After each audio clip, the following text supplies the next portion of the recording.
Vamos al libro de Jeremías, capítulo 18.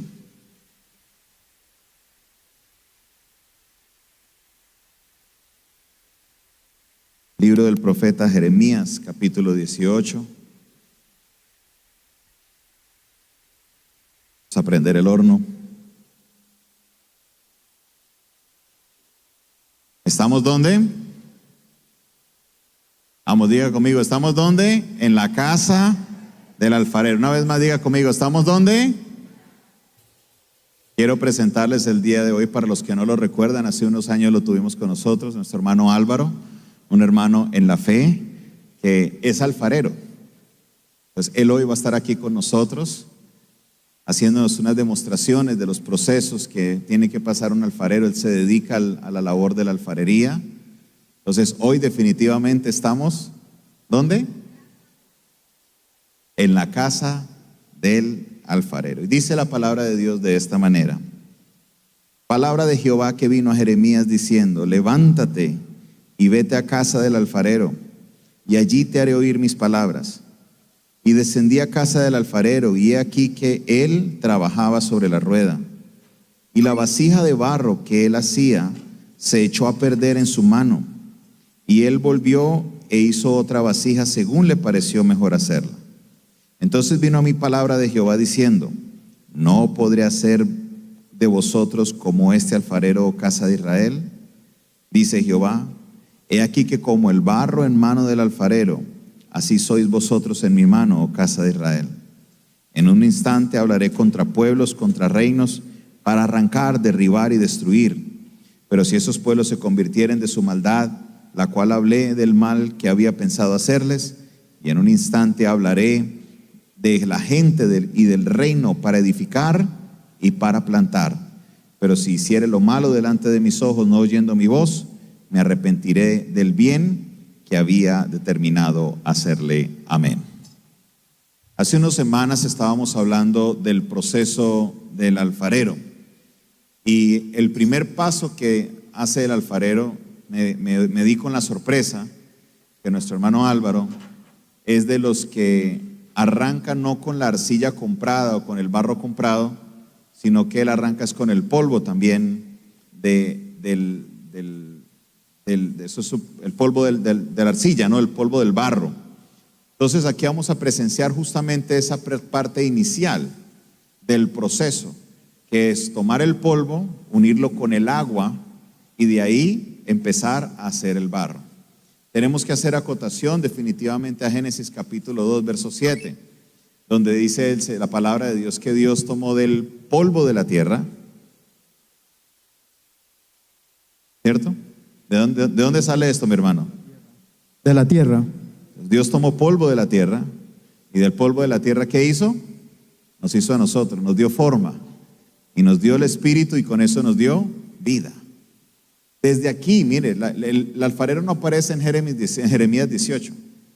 El alfarero aparece desde Génesis, donde desde el polvo Dios coge y hace algo para de ahí formarnos a nosotros. Interesante que el ser humano es casi 3/4 partes de solo agua, ¿no? Se requiere el agua para el ser humano. El humano sin agua se deshidrata y se puede enfermar. 3/4 partes de nuestro ser, de nuestro hoy, somos de agua. Y me comentaba alguien en estos días que estábamos explicando esto a los profesores del colegio, que se han hecho investigaciones ya más profundas, y la mayoría de los minerales que tiene la tierra los tenemos nosotros. Por eso cuando comemos de la tierra, los frutos extraen esos nutrientes de la tierra, y por eso nosotros nos alimentamos por medio de ellos. O sea, definitivamente la palabra de Dios es real. Y aquí tenemos a el alfarero, empezando con el barro, arrancando a trabajar. Ahora, una pregunta, mi hermano: ¿todos los barros son iguales? No. Todos los barros no son iguales. ¿Qué diferencia a un barro de otro? Pero un barro es gredoso y los otros barros arenosos. ¿Y cuál es la finalidad, por ejemplo, de un barro gredoso? La finalidad de un barro gredoso es que pule, pero cuando le da el sol se tuesta, se raja. Y el complemento lo hace el barro arenoso, que le da porosidad para que no se seque tan acelerado. Muy bien. Ahora, tengo entendido que en las diferentes clases de barros también se utilizan para diferentes clases de propósitos, ¿no? Exactamente. Hay barros que sirven para hacer piezas grandes y hay otros barros que sirven para hacer piezas pequeñas. Otros para alta temperatura y otros para baja temperatura. ¿Cuál es la diferencia entre esos barros? ¿Qué diferencia un barro del otro?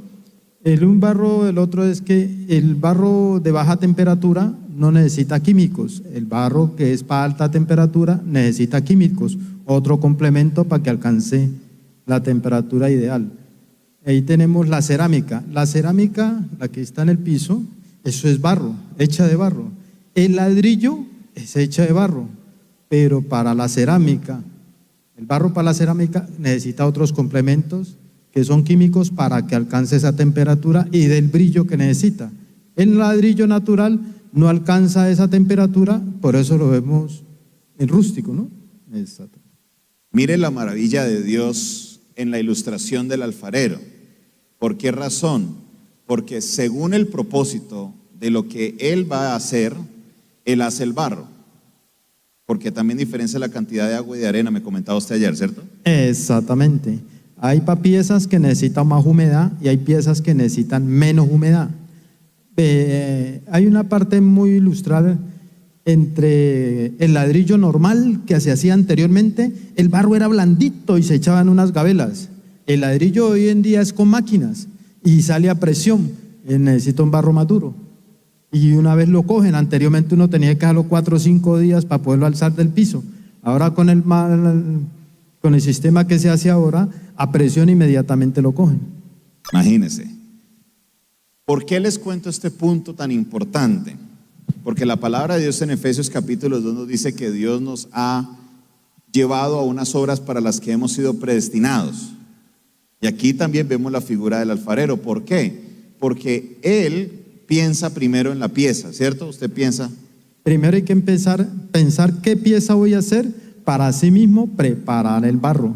No puedo de cualquier barro, de cualquier forma de preparación, para hacer cualquier pieza. Depende de la pieza, así mismo se prepara el barro. O sea, usted no coge el barro y dice, a ver qué hago con esto, a ver qué me sale y lo empieza a hacer así de la nada. No, porque no tiene lógica. Porque pues está en una incertidumbre, hacerlo por hacerlo, y si sale bien y si no también. Esa no es la etapa del alfarero. La etapa del alfarero es desde que va a empezar a hacer la pieza, comienza a preparar el barro y qué es lo que va a hacer y para qué va a hacer la pieza, para qué sirve. Entonces, nos dice la palabra que cuando nosotros fuimos creados ya había algo para lo que había sido predestinado para nosotros. Unas obras para las que ya habíamos sido llamadas, entre ellas creer en Jesucristo. Es algo que está marcado para el ser humano que debemos hacer. El alfarero cuando nos forma a nosotros, por eso hay diferencias entre los unos y los otros. No todos somos iguales. No todos somos llamados para hacer lo mismo, todos somos llamados para hacer algo en específico. Y ahí la necesidad del ser humano de buscar a su alfarero, a Dios, a su creador. ¿Por qué? A ver, porque Él sabe qué es lo que quiere hacer conmigo. Él es el que sabe qué es lo que se va a hacer en mi vida. Él es el que sabe qué forma me va a dar. Nadie más lo va a saber, solo el alfarero lo sabe. Entonces es muy importante que tengamos eso en cuenta. No podemos estar separados de Dios, porque separados de Dios no vamos a saber qué es lo que Él diseñó para nuestra vida. Por eso el humano anda en búsqueda de la felicidad, porque no sabe para dónde va, no sabe lo que quiere. Y nosotros tenemos que hacer es acercarnos a Dios, al alfarero, y decirle, bueno, yo soy este barro, este somos nosotros. Nosotros somos el barro. ¿Qué quieres de hacer nosotros, Señor? ¿Para qué me creaste? Este barro que colocaste en mí, ¿para qué sirve? Por ejemplo, le hablaba al hermano de un barro de alta temperatura, ¿cierto? También barro de alta temperatura, sí. ¿Eso sirve para todo? No. El barro de alta temperatura, si usted lo cocina a baja temperatura, no te va a dar la misma textura. Entonces, para cada cosa se te prepara el barro. ¿Y qué uso se le puede dar al barro de alta temperatura?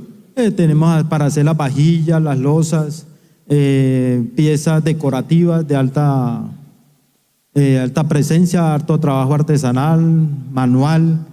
¿Qué más?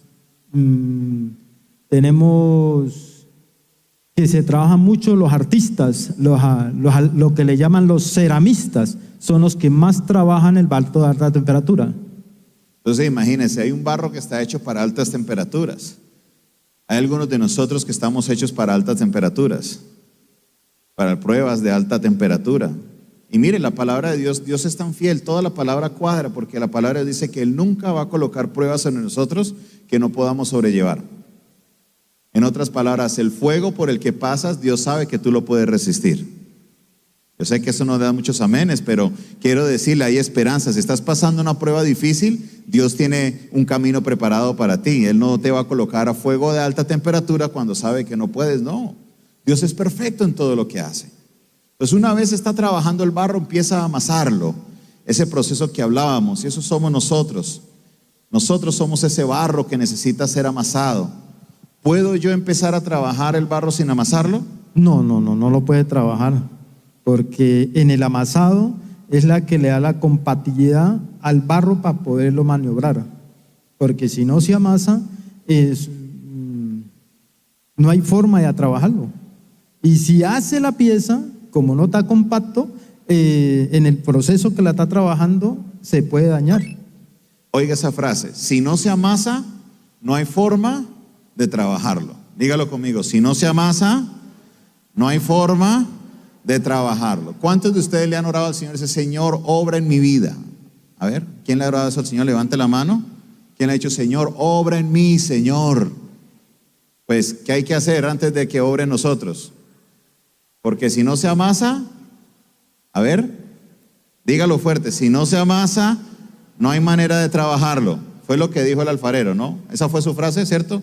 Si no se amasa, dígalo conmigo, si no se amasa, no hay manera de trabajarlo.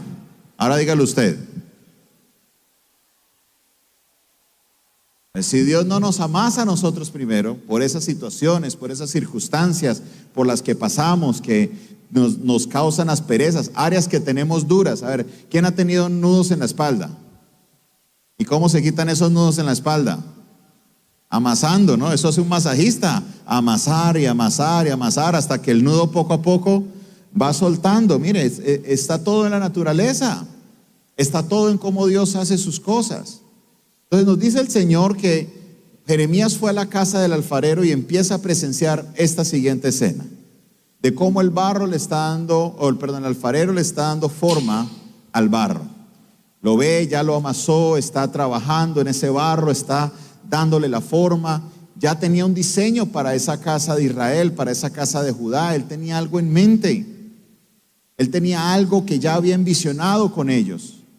Y en la medida que empieza a trabajarlo y está ahí guiándoles, ese es el pueblo de Israel entrando a la tierra prometida. Ese es el pueblo de Israel conquistando la tierra prometida. Ese es el pueblo de Israel en los 40 años del desierto. Dios, ¿qué estaba haciendo? Formándolo, dándole forma. Ese es el periodo de los jueces que tuvieron los israelitas, que ellos se desviaban y venían un juez a volver a encaminarlos, a volverlos a llevar a su forma original. Y ellos empezaron, y lo que pasa es que ellos vivían en una tierra que no era de ellos originalmente. Habían habitantes de otras tierras y Dios les dijo, sáquenlos a todos. Pero ¿sabe qué pasó? Los israelitas no hicieron caso. Dejaron a los de las naciones extranjeras convivir ahí con ellos. ¿Y qué pasó? Eso trajo contaminación. Ellos empezaron a adorar a los Baales, empezaron a adorar las imágenes de acera, empezaron a irse por sus propios caminos. Y ahí estaba, en la rueda, trabajando el alfarero, dándole forma. Para esa cantidad de barro, estoy seguro, él no va a hacer una pieza pequeña, eso es para una pieza un poquito grande. Ahí pareciera que uno dice, uy, ya está terminándola, uy, ya acabó, ¿cierto? Pero ya acabó. No, todavía no. Le hace falta todavía. Él apenas está empezando a darle forma, está empezando. ¿Usted cree que una vasija se hace en 5 minutos? No, si se hiciera en 5 minutos, valdrían las vasijas mucho menos de lo que valen ahora, ¿no? Esto salen costosas porque este trabajo cuesta. Este trabajo es un trabajo artesano. Y empezándole, dándole forma, seguramente Israel se vio y dijo, no, ya yo estoy listo, yo me mando solo, mándenos un rey. Ya no necesitamos a Dios como rey, que nos coloquen un rey. Y Dios les permite. y les manda a Saúl, el primer rey de Israel. Pero Saúl fue desechado por Dios porque no obedeció la instrucción de Dios. En una primera instancia Samuel le dijo: por favor, espérame 7 días que yo llego. Ya te llego el 7º día. Llegó el 7º día y Saúl estaba preocupado porque la gente iba a ir a la batalla, estaban desesperados, ya se iban a ir. Pero ¿sabe qué pasó? Samuel dijo: no voy a esperar a Samuel, yo voy a hacer el sacrificio. Si Samuel puede, yo también. Cuando ya hace el sacrificio, justo llega Samuel. Samuel le dice: pecaste ante Dios, fallaste. Te dije que me esperaras. Por eso hoy Dios te ha desechado. Fue la primera vez que Dios desechó a Saúl. La segunda vez Dios le dice: vaya, acaba con los amalecitas, una promesa que Dios le había hecho a ellos en el desierto. Y Saúl fue e hizo como bien le pareció. Dejó a algunos vivos, sobrevivieron otras cosas. Y la segunda vez Dios le dijo: desde hoy ya tu reino se acabó. Dios ha buscado un mejor rey. Por allá fue Dios y se encontró a David. Y David salió un buen rey, a pesar de sus pecados. Y tuvo un hijo llamado, ¿cómo se llamó el hijo de David? Salomón, muy bien. Jedidías era su nombre de nacimiento. Este joven muy inteligente, muy sabio, construyó un reino impresionante, pero dejó que la idolatría se infiltrara y fue tan fuerte la apostasía de Salomón que Dios dijo: vamos a partir el reino. Queda el reino del norte con 10 tribus y queda el reino del sur con 2 tribus. La descendencia de David quedaría en el sur. La promesa que Dios le hizo, el pacto que Dios hizo con David, le dijo que habría siempre un rey en la casa de David, permanecería en el reino del sur. Y allá siguió la descendencia de David. Ahora quiero que vaya usted conmigo a Jeremías capítulo 3. Y comprenda por qué Dios les dice después que la vasija se arruinó en las manos del alfarero. Jeremías capítulo 3, versículo 6. Mire lo que dice la palabra de Dios. Me dijo Jehová en días del rey Josías: ¿has visto lo que ha hecho la rebelde Israel? Pausa. Cuando dice Israel, aquí no se está refiriendo a toda la nación de Israel, sino al reino del norte, al que quedó con los 10 tribus de Israel. Dice: ella va sobre todo monte alto y debajo de todo árbol frondoso y fornica. Y después de haber hecho todo esto, se volverá a mí. Perdón, y dije: después de haber hecho todo esto, se volverá a mí. ¿Pero qué pasó? ¿Qué dice el texto? ¿Están conmigo? No se volvió. Dios dijo: después de que haga todas estas cosas, seguro va a volver donde mí. ¿Pero qué pasó? No volvió. ¿Y qué sucedió? Y lo vio su hermana, la rebelde Judá. ¿Quién era Judá? Judá era el reino del sur, donde estaban los reyes descendencia de David. Ahí estuvo el rey Josías, el rey Ezequías, el rey Usías, reyes muy buenos, reyes que les fue bien. Pero miren lo que dice Dios de Judá. Ella vio que por haber fornicado la rebelde Israel, yo la había despedido y dado carta de repudio, pero no tuvo temor la rebelde Judá, su hermana, sino que ella y fornicó. Y sucedió que por juzgar ella cosa liviana su fornicación, la tierra fue contaminada y adulteró con la piedra y con el leño. Con todo esto, su hermana la rebelde Judá no se volvió de mí delante de todo corazón, sino como, mire qué dice, sino como, fingidamente, dice Jehová. Y me dijo Jehová: ha resultado justa la rebelde Israel en comparación a la desleal Judá. ¿Qué sucedió? ¿Qué sucedió? ¿Qué dice el Señor de Israel y Judá? ¿Quién de las dos era justa? Israel. Cuando miramos la historia de Israel y de Judá, a los ojos humanos, Judá fue un poco más obediente, porque en Judá estaba el templo y ellos reconstruyeron el templo varias veces.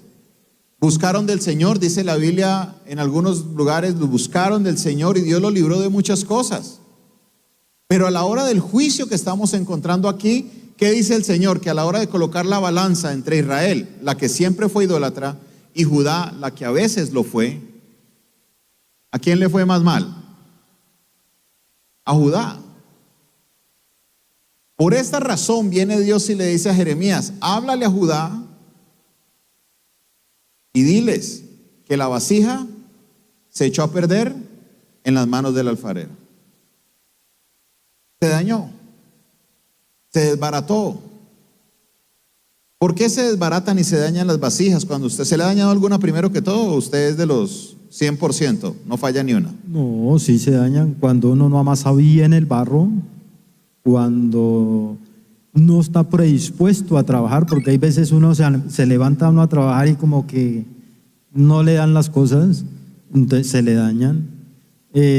Otras veces porque uno está trabajando y no está concentrado en lo que está haciendo, entonces tiene también tendencia a dañarse en las piezas. Ahora, ¿puede dañarse también por imperfecciones del barro? Claro, 80%. ¿Qué imperfecciones puede tener el barro? Piedras, puede tener, cuando no está bien amasado, queda con una burbuja de aire, que a veces uno hace la pieza, pero cuando entra al horno, también tiene tendencia a explotar. Perdón, se estalla una vasija en el horno de fuego. Claro, cuando queda con burbujas de aire, entra al horno, le puedo explicar, tengo una pieza parecida. Por favor. Si viene con un problema en el amasado, a la hora de colocarse en el horno, se puede estallar. Tenemos el ejemplo perfecto, mire. Si yo fuera a cortar este pedazo, que me quedara tan preciso aquí, nunca quedaría. Es por la imperfección que me quedó en la amasada. Aquí usted ve el vacío, una burbuja. ¿Está viendo? Aquí en este pedacito. Entonces, cuando entra al horno, esa burbuja se vuelve aire. Entonces, la temperatura la hace explotar. También pasa esto cuando salen piedras. También la piedra revienta la pieza. Impresionante. Se echó a perder en las manos del alfarero la vasija. Se echó a perder. Judá, que era de donde saldría el reinado de Jesucristo. Recuerde, ¿de dónde era Jesús? De Belén, de Judea. De ahí, de esa sección. Resulta que se arruinó la vasija en las manos del alfarero. ¿Y qué tuvo que hacer el alfarero? Volver a hacer de nuevo. A empezar de nuevo. A arrancar de ceros. Dios les habla y les habla y les dice. Por eso hice la lectura del versículo 10 y el versículo 11, porque en estos versículos dice: voy a hablar contra reinos y contra pueblos para destruir, para arrancar y para derribar. Pero luego hablaré contra pueblos para construir y para plantar. Primero, cuando la vasija está imperfecta, hay que desbaratarla, para luego otra vez volver a empezarla. Eso hizo Dios con el pueblo de Israel, el pueblo de Judá, perdón. Los mandó a Babilonia para que estuvieran allá 70 años y allá fueran desbaratados, y Dios volviera a empezar con ellos. A empezar con ellos desde cero. A empezar a trabajar en ellos, en su vasija. Hoy quiero que nos enfoquemos en un punto importante, que ya solté un poco de lo que es este punto para que usted lo tenga en cuenta. Y es que el Señor, a la hora de sopesar a los dos pueblos, a Israel y a Judá, dijo: Judá salió peor que Israel. Salió más justa Israel que Judá. ¿Qué quiere decir eso para nosotros? Cuando usted mira la historia de Israel, Israel fue un lugar que fue dedicado a la idolatría, entregado a la idolatría totalmente. Fue, mejor dicho, terribles. Allá estaba el rey Acab, allá fue reina la famosa Jezabel. Estamos hablando de ese lugar. Usted lo mira y usted dice: pues que no había nada bueno en Israel. Si mucho Elías, ¿se acuerda? Y a Elías lo querían. ¿Qué querían hacer con Elías? Lo querían matar. Cuando uno mira a Judá, uno dice, oye, allá estuvo el rey Ezequías, un rey que fue muy bueno. Allá estuvo el rey Josías, que encontró la palabra de Dios, que restituyó todo lo que había que hacer, celebró la Pascua, hizo algo maravilloso. Allá estaba el rey Usías, que hizo también algo especial. Pero ¿qué dice el Señor? Que cuando se volvieron a mí, ¿cómo lo hicieron? ¿De qué manera? Fingidamente. No lo hicieron de corazón. Fingieron. Actuaron como si estuvieran realmente buscando de Dios, pero no lo hicieron. ¿Y por qué esta palabra es relevante para nosotros, iglesia? Porque cuando hablamos de arrepentimiento, cuando hablamos de vasijas, cuando hablamos de desbaratar, cuando hablamos de corazones de piedra, a usted se le viene a la mente a alguien. A todos se nos viene a la mente a alguien, sí, este tiene corazón de piedra, sí, este hace esto, sí, este hace lo otro. Pero resulta que Dios nos está mostrando que la que se creía justa, que era Judá, era la que estaba peor. La que necesitaba arrepentimiento era Judá. La que buscaba supuestamente de Dios, porque ahí estaba el templo de Dios. Y eso es relevante para nosotros porque nosotros somos la iglesia de Dios. ¿Amén o no amén? Somos esa iglesia que como cuerpo nos unimos y muchas veces pensamos que estamos bien. Pero ¿qué pasa? Dice el Señor que juzgamos nuestra causa livianamente. Los pecados que conocemos, para eso les decimos, ay, yo no le veo nada de malo a eso. Pero cuando otro comete el pecado, ahí sí le caemos con todo. El Señor nos está hablando por medio de su palabra que la vasija que se arruinó en las manos del alfarero no es el mundo. No son los perdidos que Dios los creó y se arruinaron, no. Somos nosotros. Usted y yo somos la vasija que se arruinó en las manos del alfarero. ¿Por qué se arruinó la vasija en las manos del alfarero? Porque habían piedritas, como dice mi hermano Álvaro. Habían imperfecciones en nosotros. Habían burbujas, no nos amasaron bien o no nos dejamos amasar. Y a la hora de entrar en el horno, ¿qué causó esas imperfecciones? Causó que el proceso se derrumbara, que el proceso no fuera completo. Nosotros tenemos una cosmovisión equivocada. No hemos comprendido a Dios en su manera de ver la vida y de ver las cosas, iglesia. Para usted, para mí, las categorías van caliente, tibio y frío, ¿cierto? Porque el tibio está entre frío y caliente, ¿cierto? Usted se imagina, el que está bien es el que está caliente, el que está más o menos es el que está tibio y el peorcito de todos es el que está frío.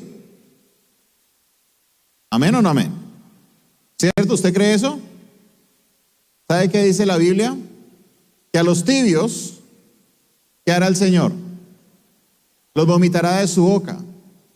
Pero me llama la atención es la segunda parte del texto. ¿Sabe qué le dice el Señor a ellos? Mejor se hubieran quedado como fríos. Entonces, para Dios la manera de ver las categorías es: caliente es el que está más cerca a Dios, el que sigue es el frío y el peorcito es el tibio. Y cuando usted entiende esto, usted comprende lo que Dios le dice a Judá. Judá salió peor que Israel, porque Judá era la tibia. Judá era la que tenía el templo, la gente iba y llevaba las ofrendas, se iba a las fiestas, hacía todo lo que tenían que hacer, pero su corazón todavía estaba alejado de Dios. Pero su vida todavía estaba llena de imperfecciones. Pero al mirarse al espejo no juzgaban correctamente, sino livianamente. Decían, no, yo estoy bien, yo voy a la iglesia, yo ofrendo, yo diezmo, yo escucho la palabra, todo en orden. Pero el Señor hoy nos lleva a mirar qué es lo que pasa en nosotros. ¿Qué es lo que está sucediendo en nuestra vida? Que las asperezas que tenemos, que a veces las minimizamos, no son asperezas mínimas, son asperezas grandes, que a la hora de entrar al horno van a causar que usted como vasija se dañe, que usted como vasija se deteriore. Y cuando se deteriora la vasija, ¿qué hay que hacer, alfarero? De molerla. Ya, porque por mucho que le arregle, queda imperfecta, va a perder el valor. Y hay que empezar otra vez. Empezar de nuevo. Empezar de nuevo. No mire esto de aquí afuera. No, es que yo conozco a esta persona. No, mírese usted aquí adentro. ¿Qué piedras tengo yo? ¿Qué pajita, qué cosa, qué basura tengo yo dentro de mi barro que va a impedir que mi obra o la obra que Dios va a hacer en mí sea perfecta? Por aquí es donde nos encontramos con el problema más grande del ser humano. Aquí es donde nos encontramos con la dificultad más grande, mis hermanos, y tenemos que ser conscientes de esa dificultad. ¿Quieres saber cuál es? La Biblia dice que nosotros somos ¿qué? El barro, ¿cierto?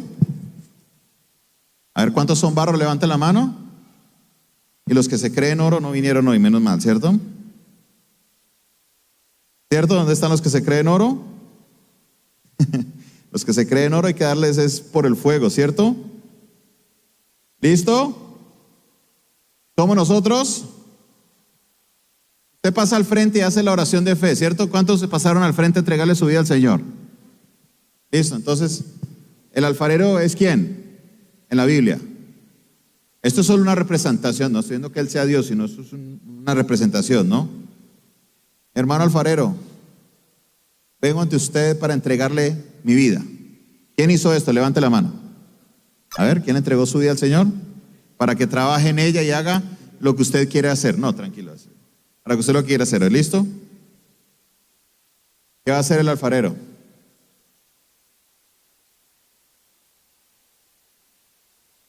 ¿Va a empezar a qué? A amasar, a trabajar. Entonces viene Dios a nuestra vida y empieza a hacer lo que el alfarero sabe hacer, ¿no? Y es a amasar. Uy, no, eso no, ese pedacito no. De otro lado, esa es mi familia, ¿no? Esa no lo toques. Yo tengo un problema de plata, trabaje en eso, quiero es plata. ¿El alfarero, usted o yo?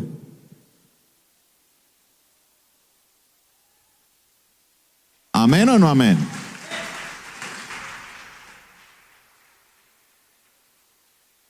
¿Nota el problema que nosotros tenemos? Le entregamos nuestra vida al Señor. Le entregamos, pero queremos que Él trabaje en lo que yo quiero que Él trabaje. Resulta que el alfarero tenía un diseño desde antes.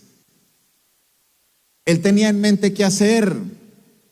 Y cuando Él tiene en mente qué hacer, Él sabe qué hacer con el barro. Pero nosotros tenemos la tendencia a pensar que es mi vida, lo que yo quiero, lo que yo creo, y no es así. Que se haga la voluntad de Dios y no la nuestra.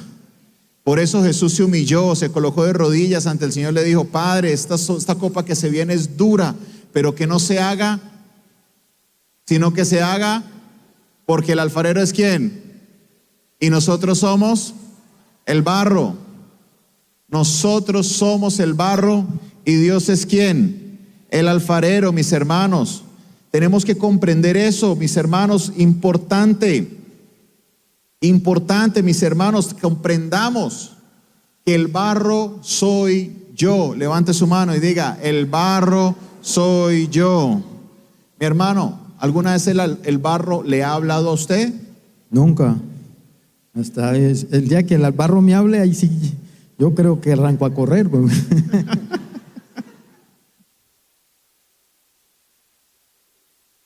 El barro solo se coloca a disposición del alfarero.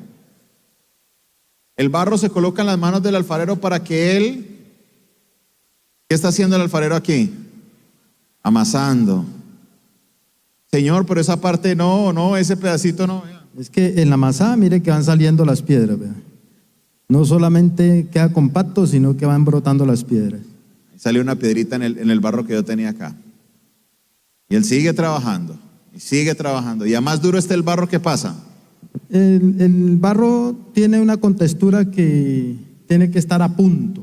Si no está a punto, no se puede trabajar. Si está muy duro, ¿qué hay que hacer entonces? Echarle agua y volverlo a amasar para poderlo montar al torno. ¿Y si sigue duro? Hay que echarle más agua y más, volverlo a amasar. Yo soy un hueso duro de roer, a mí no me doblega nadie. Pues en las manos de Dios, Dios sí nos va a doblegar, porque somos el barro en las manos del alfarero. Yo no sé usted, pero muchas veces cuando tenemos tanto tiempo en el caminar con Dios, pensamos que nuestra vida espiritual se estanca y empezamos a echarle la culpa a varios factores. Ah, eso es la iglesia. Ah, eso es el pastor. Ah, eso es mi familia. Ah, eso es mi esposo, mi esposa que no me deja avanzar. Empezamos a mirar todos los factores externos, echándole la culpa de nuestro, entre comillas, estancamiento. Y resulta que cuando la obra de Dios se estanca, no es por factores externos. ¿Es por qué? Por nosotros.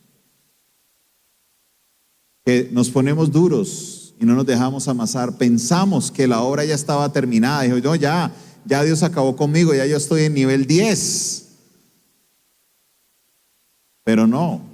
A más nivel 10 se crea usted, más nivel 1 está usted. Porque sabemos que Dios no ha terminado su obra. ¿Sabe cómo lo sé? Filipenses 1:5 dice que aquel que la buena obra empezó será fiel en terminarla hasta el día de Jesucristo. ¿Ya llegó el día de Jesucristo todavía? No, todavía sigue Dios obrando en nuestra vida. Él sigue obrando en ti. Qué orgullosos, qué arrogantes somos cuando decimos, no, ya Dios no tiene que hacer nada conmigo, eso no pasa nada. No puede ser así, porque la obra que Dios comenzó todavía no la ha terminado. Y tenemos que ser humildes, bajar la cabeza, porque nosotros somos Judá. Al mundo Dios no lo va a vomitar de su boca. Va a ser aquellos que dijeron que se metieran con Dios, pero lo hicieron a medias. ¿Cómo está tu vida espiritual el día de hoy? Pregúntale al Espíritu Santo en este momento, ¿cómo está mi vida espiritual? ¿Estoy frío? ¿Estoy tibio? ¿O estoy en el calor, en el fuego del Señor? Y si somos honestos, de verdad, tenemos que decir, hay tibieza en nuestra vida. Y Dios a la tibieza la aborrece. No es para que nos quedemos fríos, no. Que ya no se puede enfriar más. Para que nos acerquemos. Y si Dios tiene que empezar, tiene que volver a arrancar de ceros conmigo, que lo haga. Pero no quiero ser una vasija imperfecta en manos del Señor. Yo quiero ser una vasija para honra de Dios, como dice Romanos capítulo 8. Amén. ¿Cuántos quieren ser vasija para honra del Señor? Yo quiero ser una vasija para su honra. Si es así, entonces hoy tenemos que ser sensatos. Decirle, Señor, hemos pecado. Uy, pastor, yo no he hecho nada malo. Bueno, empiece por ahí, porque acaba de mentir. Todos hemos pecado, ya sea por hacer algo que no debíamos hacer o por dejar de hacer las cosas que sí debíamos hacer. Palabra de Dios en Santiago dice que el que sabe hacer lo bueno y no lo hace, le es contado como pecado. Así que le invito hoy, iglesia, que usted se mire, interiorice y le diga, Espíritu Santo, muéstrame qué área de mi vida necesita ser transformada. Muéstrame qué área de mi vida necesita ser cambiada. Muéstrame qué área de mi vida necesita ser transformada, Señor. Porque yo soy el barro, Dios, y tú eres el alfarero. Y estás moldeando mi vida. Gracias, Señor, por tu palabra.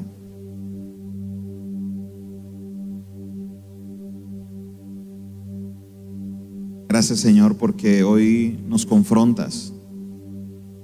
Confrontas la tibieza en nuestra vida. Tú aborreces la tibieza, Señor. Y eso hiciste con Judá, Dios. Los corregiste porque ellos eran el barro en tus manos. Señor, como Judá, hoy me coloco en tus manos para que me moldees por completo, para que me transformes, Señor, para que hagas de mí, Señor, una nueva criatura, como lo promete tu palabra. Te necesito, yo te necesito, mi Señor. Aquí estoy delante de tu presencia, para que hagas tu voluntad en mi vida, Señor. Obra, Señor, en esta hora. Muestra, Señor, esas áreas de mi vida que necesitan ser cambiadas, que necesitan ser moldeadas.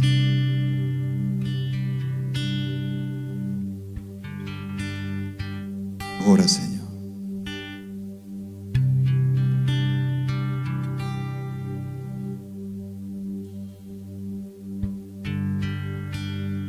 Menos de mí y más de ti yo deseo.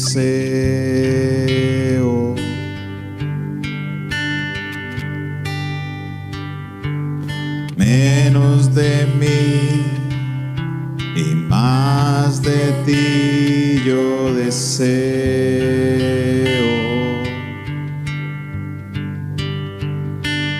Renuncio a todo lo que soy para ser como tú. Renuncio a todo lo que soy. Con tus manos y con tus manos hazme de nuevo, dame la forma que soñaste para mí. Soy el barro, soy el barro.